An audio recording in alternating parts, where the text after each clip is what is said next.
গুহারের ঘটনা। সফরে বেরিয়েছে, মরুভূমির মাঝখানে প্রতিমধ্যে প্রচন্ড তুফান আর বৃষ্টি।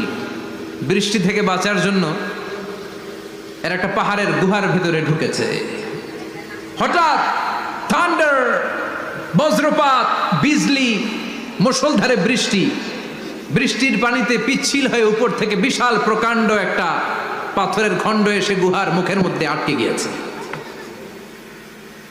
যেই গুহার মুখ দিয়ে তারা ঢুকেছে, ওইখানে বিশাল একটা পাথর গড়িয়ে এসে উপর থেকে বলল, অন্ধকার, ভিতরে কোনো আলো নাই, কোনো জনমানব নাই, বাঁচানোর কেউ নাই, কিচ্ছু দেখা যায় না, ঘুটঘুটে অন্ধকার।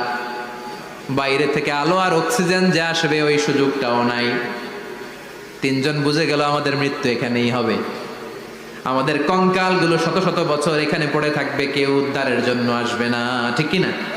বাঁচানোর কেউ নাই।